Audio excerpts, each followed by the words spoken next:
Hey everyone, it's Tristan. This is Aza. Welcome to Your Undivided Attention. The massive wave of refugee migration happening around the world, it's only going to grow over the next few decades. Climate change, growing political instability, hunger, these are some of the forces behind an unprecedented refugee crisis that's expected to include over 1 billion people by 2050. It used to be it was Mexico and Central America, and those people still come. But there are people from various countries in Africa, people from Bangladesh, from India. The journeys that these refugees will take, are taking right now, are extremely perilous. Terrible disaster at sea, a fishing boat sinking with hundreds on board, hundreds of migrants missing. It's believed some 700 people were on board, the boat sinking off the coast of Greece. And after all of that, most refugee journeys today end at a closed border or detention center or refugee camp. Many governments are turning to novel technologies to slow the crisis at their borders, technologies that use AI. 15 of these cameras will monitor the entire 200-kilometer length of the Greek-Turkish border by the end of the year. They can detect people hiding behind trees and bushes, and they're supplemented by radar, unmanned aerial vehicles, and ground sensors. This ground drone, known as a robo-dog, could soon be patrolling our nation's southwest border. The federal government partnering with Ghost Robotics, testing out robo-dogs to potentially assist customs in border protection. And the sharpest edge of these AI technologies can be found at the U.S.-Mexico border.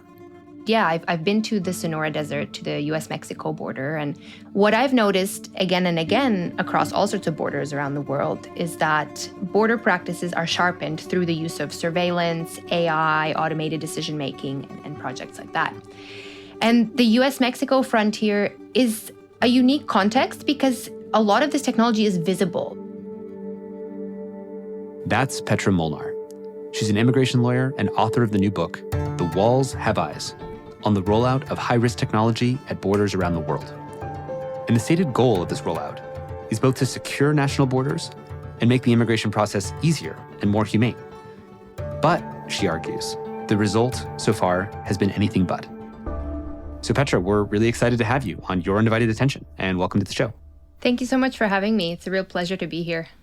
So I figure maybe the place to start, in your book, you make this argument that borders take on a kind of laboratory role for surveillance technologies, that there's a kind of legal gray area. I know you were just in the Sonoran Desert in the U.S. southern border, and I'd love for you to take us there, into your eyes, into your feet, into your ears. What did you see and hear about there? It's like, set the scene.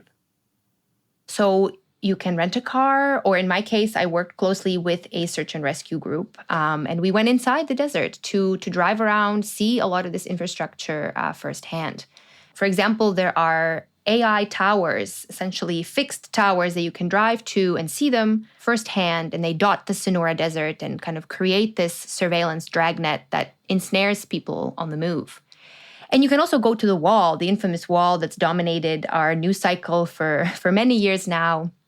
And it's a beast to behold. I mean, it's there, it cuts across the land, it's rusty, and you can touch it and the rust will stay in your hand for the rest of the day, kind of like a reminder of its physicality and its violence.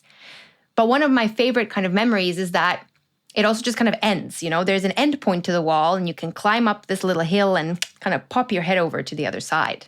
Great reminder that borders are also socially constructed and arbitrary. But when it comes to the technology, it's really about these experimental projects that are being tested out on people that would just not happen in other spaces. And sometimes what helps me is to think about it as if we're tracing the journey of somebody who is on the move. So there's a class of technologies that you might be interacting with before you even cross a border. You might still be in your home country, and already you might be, at risk of, for example, having your social media swept by a state and different data extracted from your kind of online profile and online activity. Governments are already extracting data from people on the move before they even move. There's all sorts of things that happen if you find yourself in a situation of a humanitarian emergency, perhaps in a refugee camp. That's where we're seeing a lot of biometric data being collected. So things like iris scanning, fingerprints, and other types of data like that. And also carceral type technologies too, things that track people's movements, different types of surveillance. And then as we move closer to the border, that's where we see a lot of the kind of sharp edges of border surveillance. Yeah, could you give us just a tour for listeners of some of the other technologies? I mean, you mentioned robodogs, you mentioned these AI surveillance towers. I think in one of the more surreal moments of my career, and I've had many, in early 2022, the Department of Homeland Security announced that they're going to be rolling out robodogs in the Sonora Desert. So quadruped machines that you would see on something like a sci-fi show like The Black Mirror are now going to be joining this kind of global arsenal of technologies. So it really is important to pay attention to what's happening right on the ground. So the robodogs, drones, different blimps, different types of surveillance cameras, and even really kind of strange sci-fi type projects like, sound cannons that are being rolled out to prevent people from even getting close to the border, and even AI lie detectors that the European Union has been testing out, for example. And then perhaps the last category is also technology that you might face once you've already arrived in a country. So things like voice printing for refugee status determinations, where there will be predictions made about your country of origin based on your accent.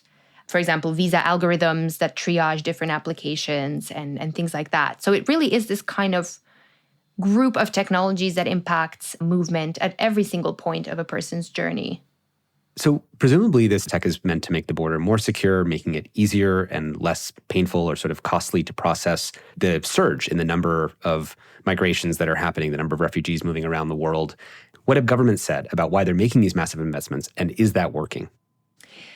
So I think to this question, we can look at it two ways. And I want to bring it back to the US case in particular. The US government has been for years now saying that, we need smart borders, we need new surveillance to deter people from coming and to strengthen the border and to kind of create a more functional border enforcement system. But the thing is, deterrence doesn't work. This is something that those of us who've been studying and working in migration for years have seen time and again. There are real reasons why people are forced to flee, and people don't stop coming. Instead, what happens, and this has been documented at the US-Mexico border by colleagues such as Jeffrey Boyce and Samuel Chambers, they've been doing really amazing quantitative analysis, counting the numbers of deaths, and they have nearly tripled after the introduction of smart border technology. So this is, I think, there is a failure in understanding human behavior and the kind of push and pull factors of migration that are inherent in why people make the choices they do.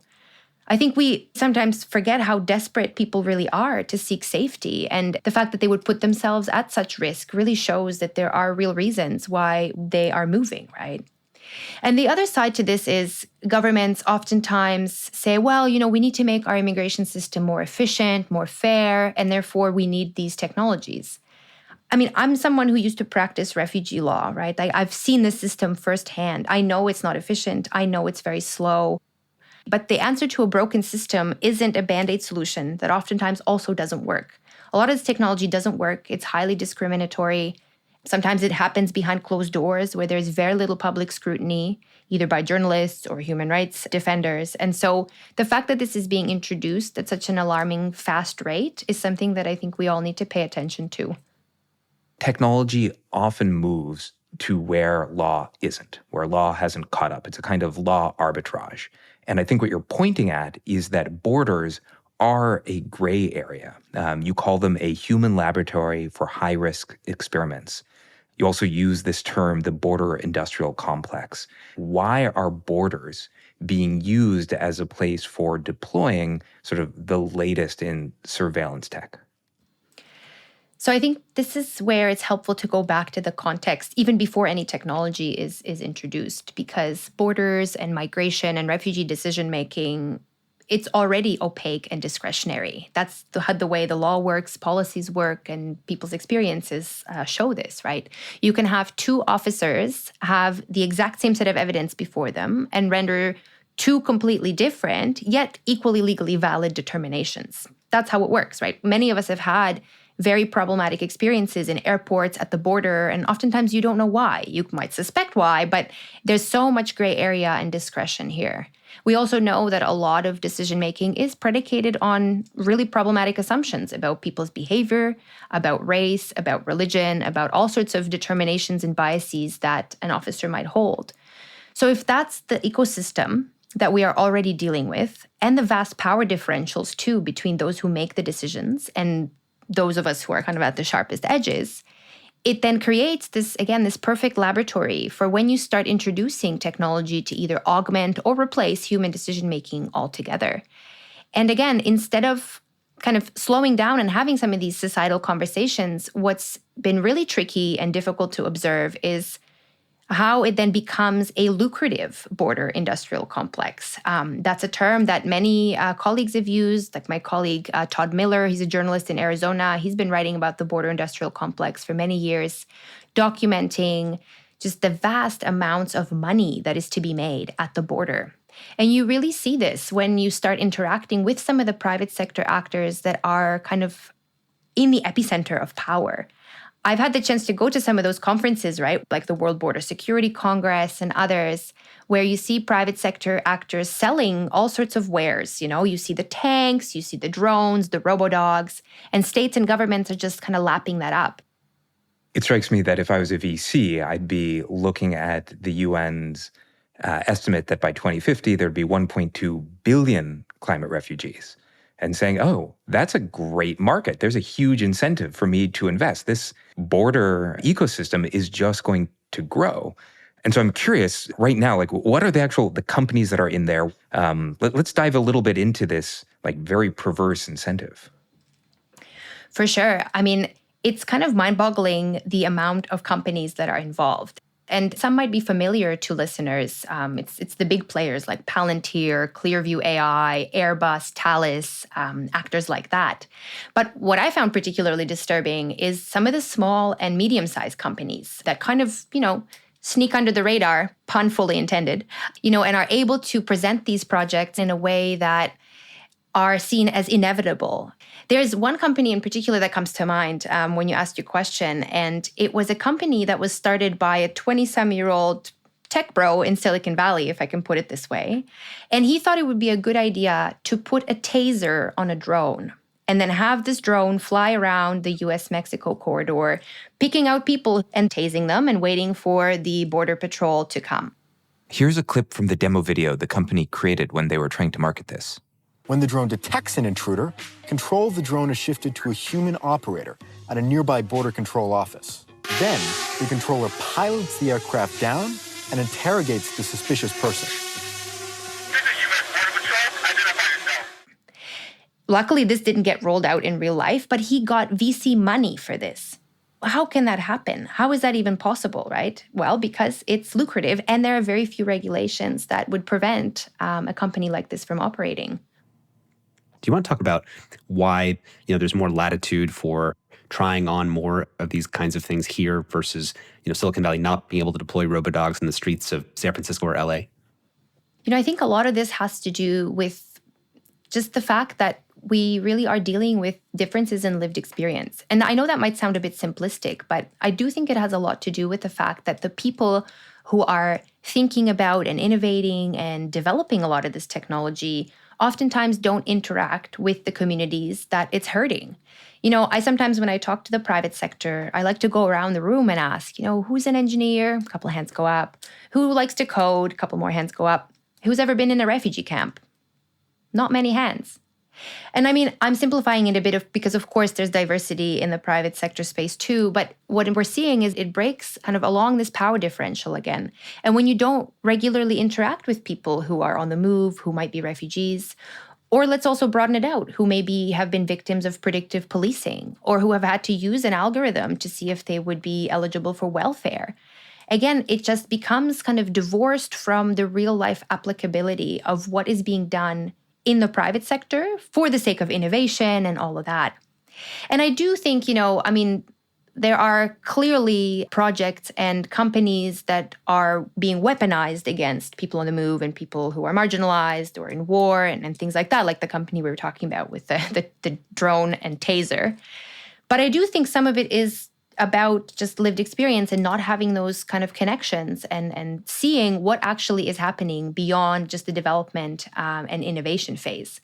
And we even see that kind of in these framings that are so common now, right? AI for good, tech for good. But good for who?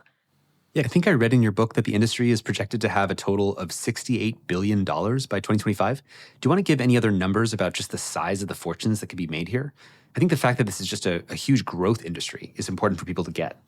Yeah, definitely. I mean, we've been seeing kind of this exponential rise of the border industrial complex. And 68 billion is, I think, just scratching the surface, because we're, again, talking about a very lucrative market where not only do we have to pay attention to the kind of border enforcement companies, but also military companies who are now making incursions into that space.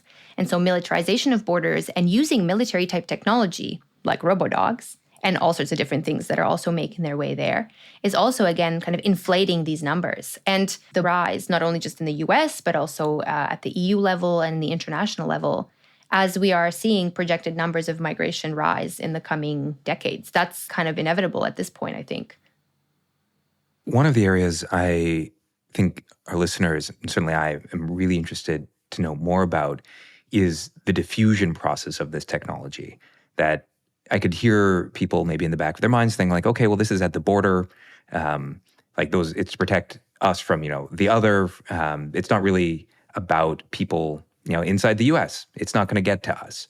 So I really want to know about how does the technology diffuse? What's the path? What are warning signs, if at all, of it going from the border to a broader society? Where have you seen that happen? I think people seeing that path, if there is that path, is really important for understanding why we might want to get ahead of it now. Yeah, for sure. And when I get asked this question, I always think about how best to answer it, because I do think it's important to keep the kind of context specific to the border sometimes, because it is this kind of high-risk laboratory that really impacts vulnerable people. But at the end of the day, it doesn't just stop at the border. And that's a trend that I've been noticing the last few years for sure. So if we go back to the robodogs that were announced by the Department of Homeland Security for border purposes in 2022. Just last year, I think it was May, the New York City Police Department proudly unveiled that they're going to be rolling out robodogs on the streets of New York City. And one was even painted with black spots on it like a Dalmatian. So again, very proud of its kind of surveillance tech focus. And I should say, the robodogs were before piloted in New York and in Honolulu during the COVID-19 pandemic for surveillance on the streets. And then after public outcry, surprise, surprise, were pulled. So again, the border tech stuff doesn't just stay at the border, but it then starts proliferating into other spaces of public life. And, we've seen similar technology like drones and different types of cell phone tracking be deployed against protesters, and even things like sports stadium surveillance. There's some work being done in the European Union on some of the technologies that are deployed for border enforcement and for criminal justice purposes, also then being turned on, people who are enjoying a football game or a soccer game, for example. I think that's the interesting thing with tech, right? It might be developed for one thing and then repurposed for a second purpose and sold to a third purpose. And it just kind of flows in these ways that are difficult but important to track. Yeah, there's sort of a version of build it, they will come. It's like build it and it will be used. One of the other things we picked up from your book is you talked about a policy I'd never heard of called CODIS, which you say moves the U.S. closer towards construction of a discriminatory genetic panopticon, a kind of dystopian tool of genetic surveillance that could potentially encompass everyone within the United States, including ordinary citizens, when they've not been convicted or even suspected of criminal conduct. Can you talk a little bit more about that? Yeah, that's the other kind of element of this dystopia, the fact that, your body becomes a border in a way, not only just with biometrics, but also with DNA collection. And there's been different pilot projects kind of rolled out over the years. Again, how is that possible, right? Have we agreed to this as people who are crossing borders? The fact that states are now considering collecting DNA for border enforcement is very dystopic, because I think that's ultimately what it is about. The fact that each of these incursions is moving the so-called Overton window further and further. We're talking first it's biometrics, then it's robodogs, then it's DNA. What is it going to be next, right? And I don't mean to just fearmonger or kind of future predict or anything. This is based on years of work across different borders and seeing the appetite for a level of technological incursion that I don't think is going to stop anytime soon. Where have there been examples in the world where things have gone the other way around, where it's not just a temporary public outcry and robo-dogs get taken back, but like something really significant has happened where a surveillance technology from the border gets rolled back because it really doesn't fit a country's values? I think my silence is indicating that it's hard to think of a kind of a positive like that. But I will say we are catching this at a really crucial moment, because there are conversations about, well, how do we regulate some of this? Like, do we put some red lines under some of this technology? And there were some really, really inspiring conversations being had at the European Union level, for example, because it went through this really long, protracted process of putting together an AI Act, basically, the first regional attempt to regulate AI. And even though in the end it didn't go as far as it, I think, should on border technologies, there were conversations about, for example, a ban on predictive analytics used for border interdictions or pushback operations, or using individualized risk assessments and things like that. I think traction on these issues can be gained by kind of extrapolating from the border and making citizens also worry about biometric mass surveillance and surveillance in public space and things like that, and finding kind of moments of solidarity among different groups that are equally impacted by this. And that is where the conversation seems to be moving, kind of less from now we're fact-finding and showing, all these kind of egregious human rights abuses, which are still happening, but like, what do we then do about it together collectively?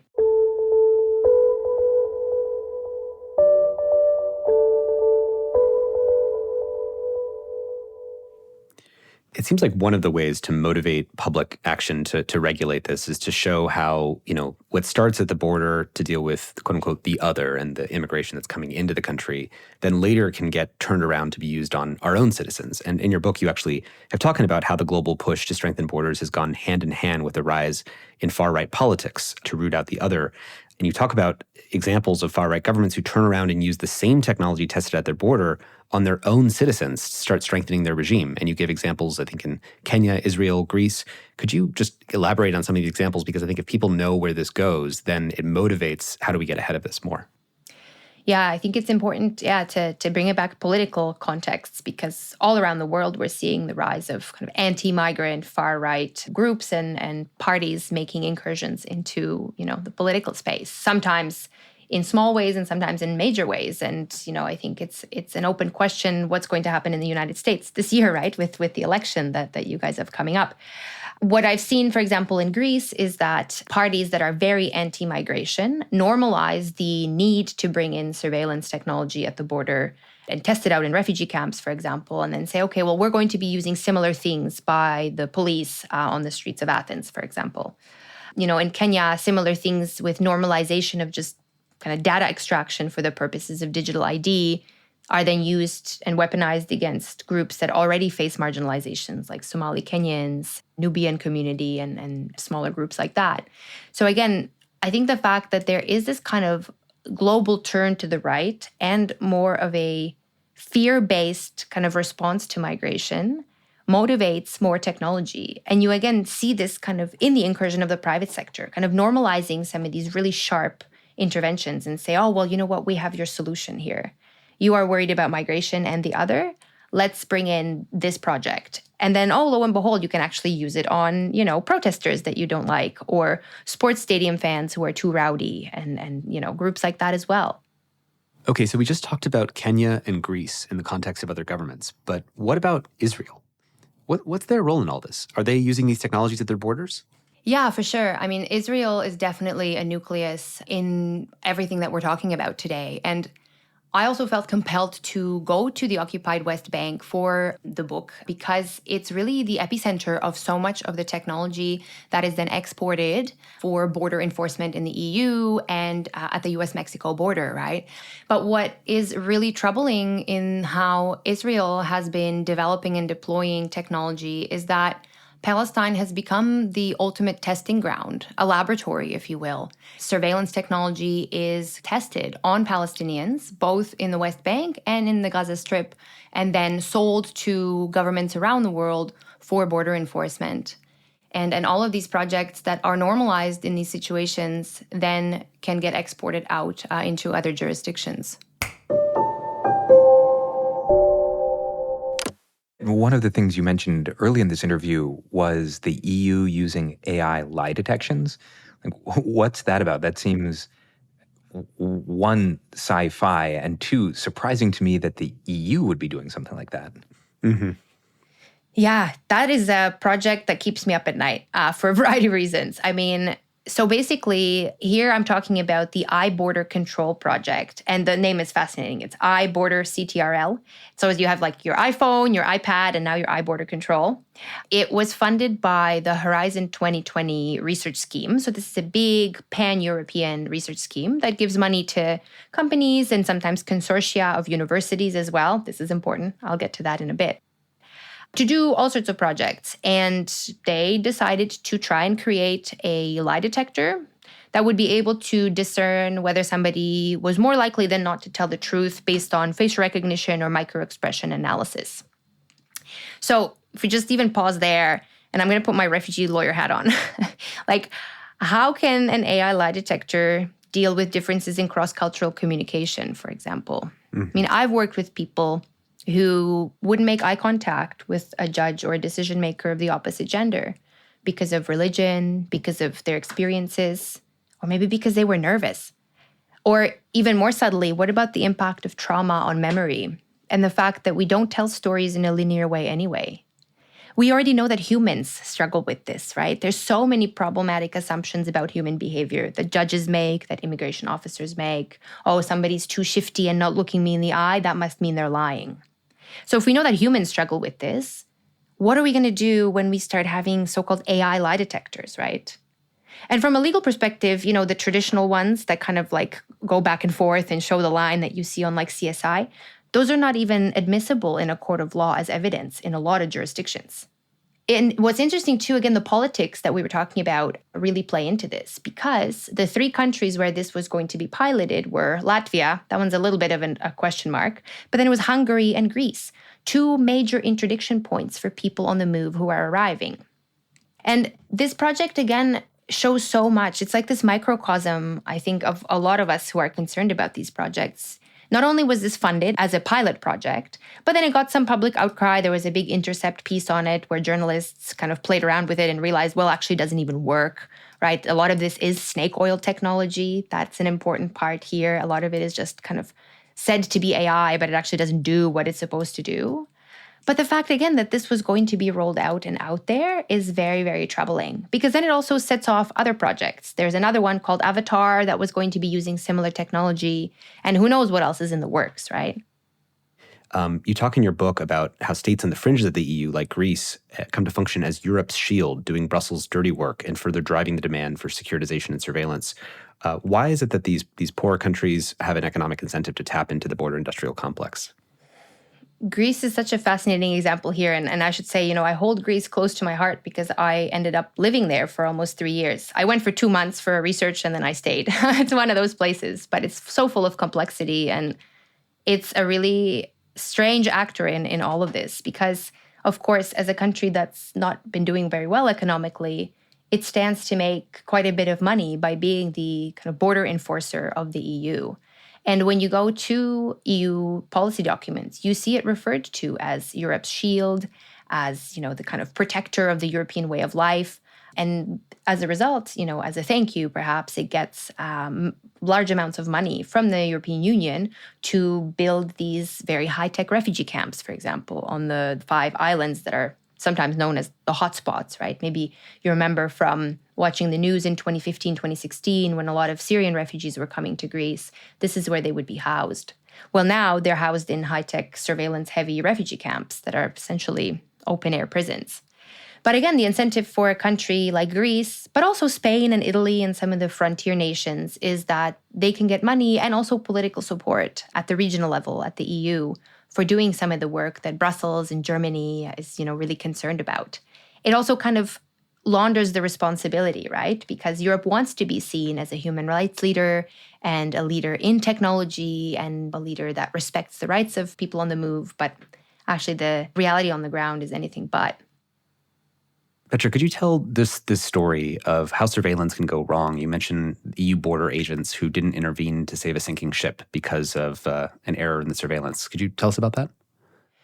So This is a case, I think, that highlights how surveillance can either inadvertently or purposely be weaponized and leading to loss of life. So there's been many cases of ships sinking in the Mediterranean or Aegean seas, so the sea that separates the African continent from Europe, where people have been crossing for years. And entities like Frontex or the European Union's border force, or even state entities like the Hellenic Coast Guard, use all sorts of different surveillance for so-called search and rescue operations. But in one case, I think that you're referring to, the surveillance apparently only showed one person on a boat that was sinking. And so, the authorities decided not to act. And in fact, 60 people drowned. I have a friend who works in humanitarian aid and refugee camps, and he actually was telling me about how these AI surveillance technologies can get turned towards humanitarian workers to disincentivize them from helping refugees who are trying to come across. Do you have any examples of that you want to share with our listeners? Yeah, this technology is also weaponized against search and rescue groups or organizations or individuals. And, we've seen examples of search and rescuers like Sarah Mardini, for example, and Scott Binder in the EU, who were divers, who were rescuing people from sinking ships, be criminalized as a result of this. So if you can see, on your surveillance screen that a search and rescue boat is coming, a non-governmental one, right? Because oftentimes people step in from either the humanitarian sector or the civil society sector to prevent people from dying at the border. You can then say, you were actually implicated in this activity and we're going to charge you with, in their case, human smuggling and facilitation of trafficking and things like that. Similar cases have happened in Arizona, of course, with humanitarians there being charged with facilitation of illegal entry and charges like that. Some of them have been dropped, but it creates a chilling effect on people wanting to help when you see somebody in distress at the border. So let's zoom out for a second. You're talking here about essentially the incentives for countries like Greece to invest into technology solutions. Tristan has, I think, a really interesting sort of frame, and that frame is resources and attention always goes to the edges of the arms race. That is, why is it that we don't put money into retraining of existing border guards? Why don't we put money into rehabilitating, say, like those who are homeless in the U.S.? Well, it's because that's not where the arms race currently is. The arms race is at the edge of technology. That's where you get power if you put your money.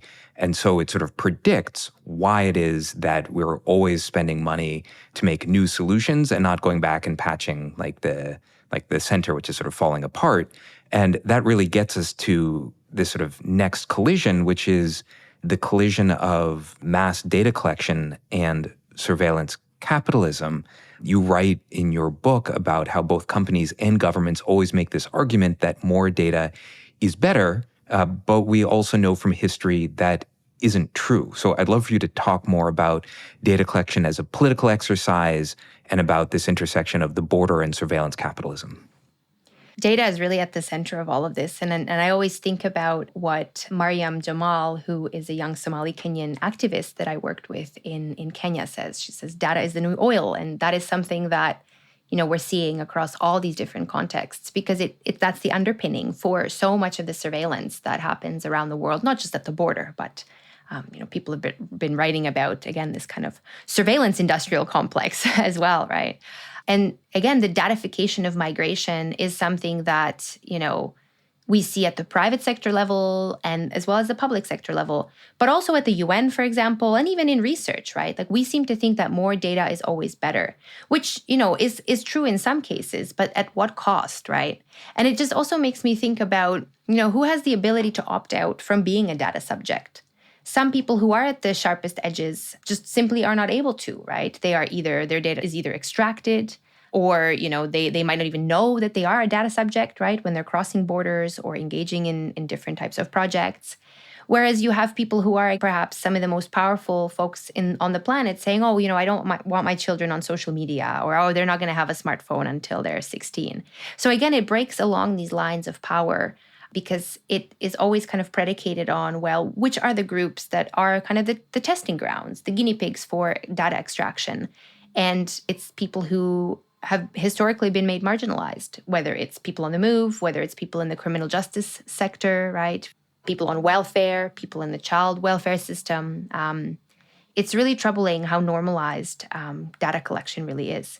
But I think one of the reasons why is because it seems like it's just so inevitable, right? We all have smartphones. We all have apps for every single thing, from our dentist to our Uber driver, right? To food delivery, to everything. Like everything has become about data collection.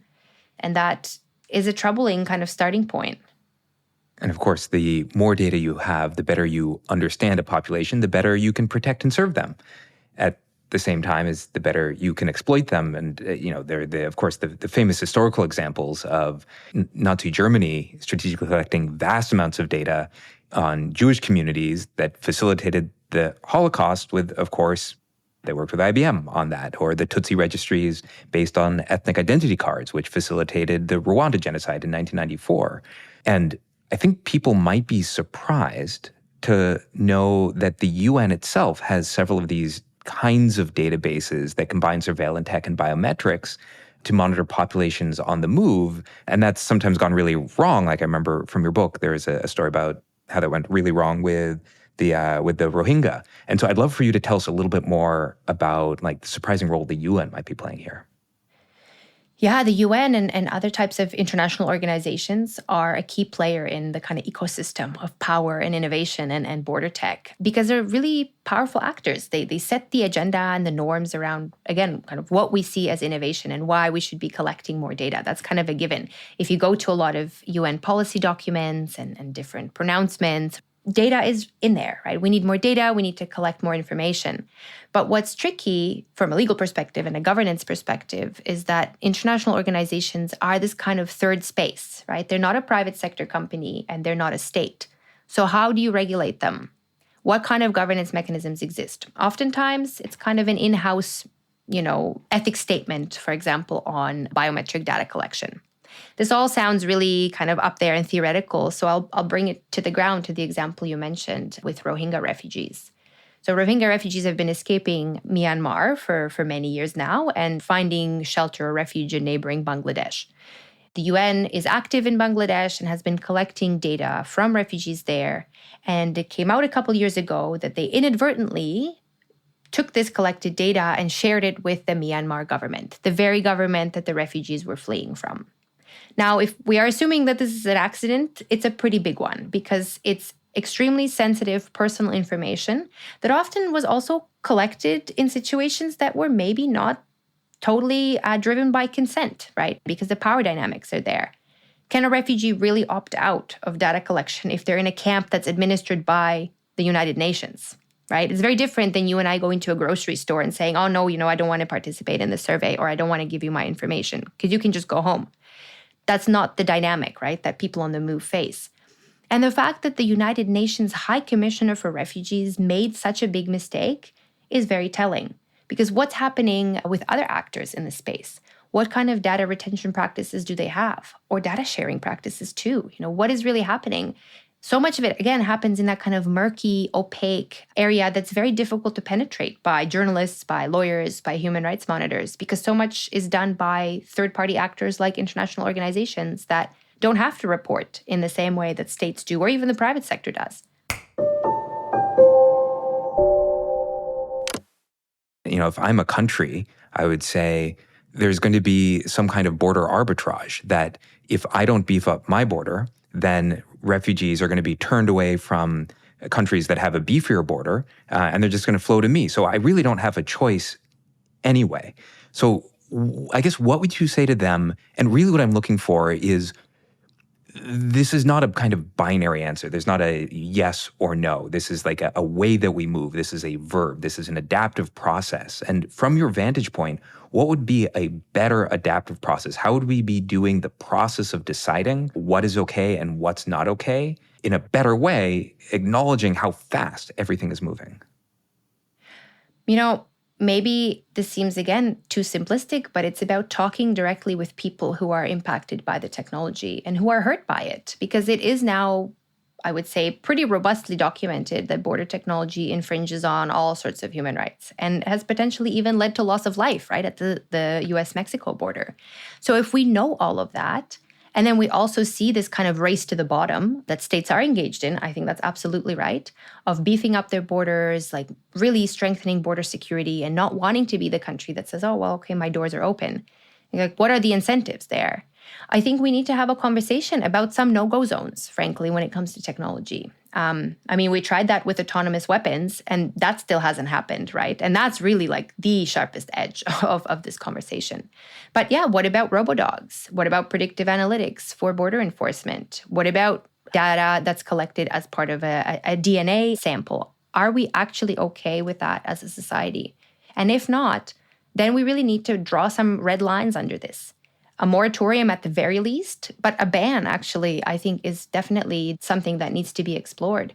And I think it's a little short-sighted too, actually, on part of a lot of what sometimes we call receiving countries, so countries like the United States or Canada or the EU that have been historically, in the last few decades, the receiving point for people on the move.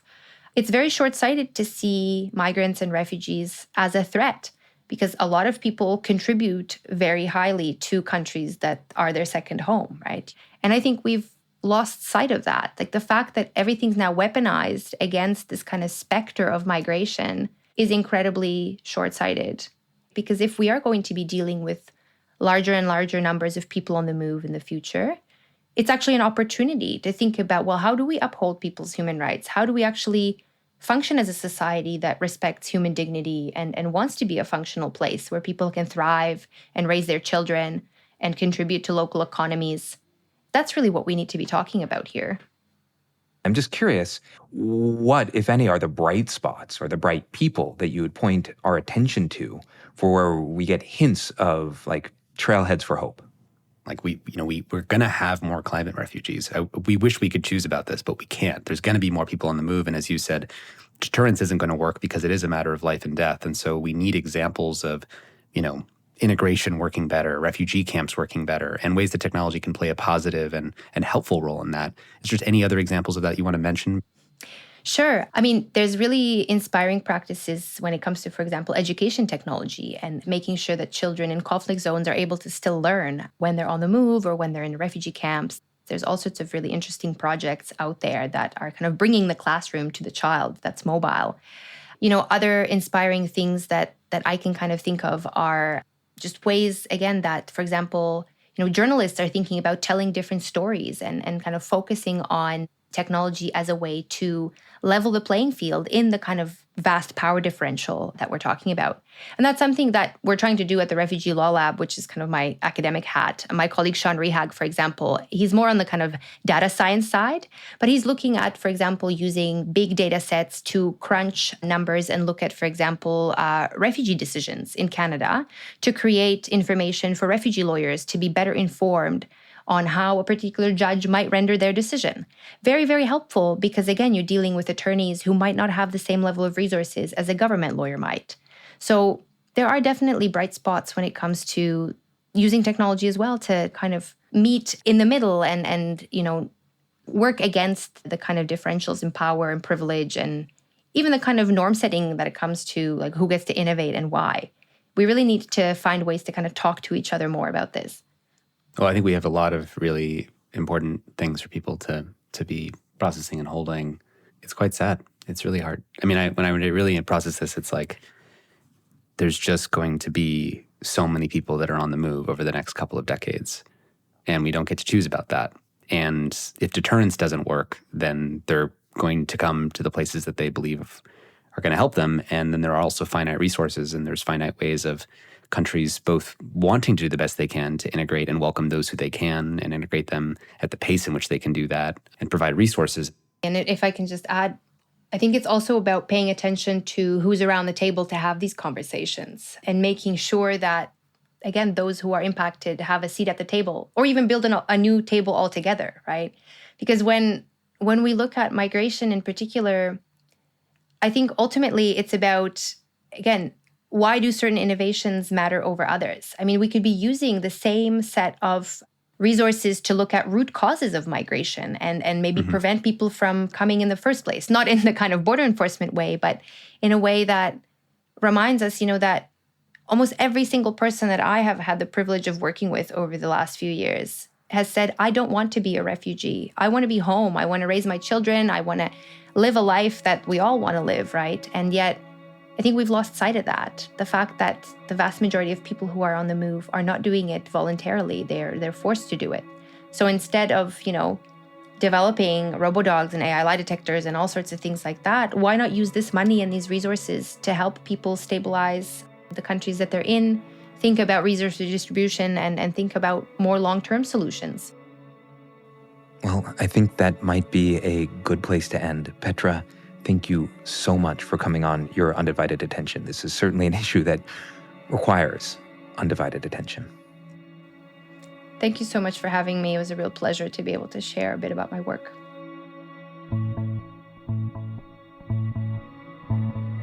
Petra Molnar's book is The Walls Have Eyes: Surviving Migration in the Age of Artificial Intelligence.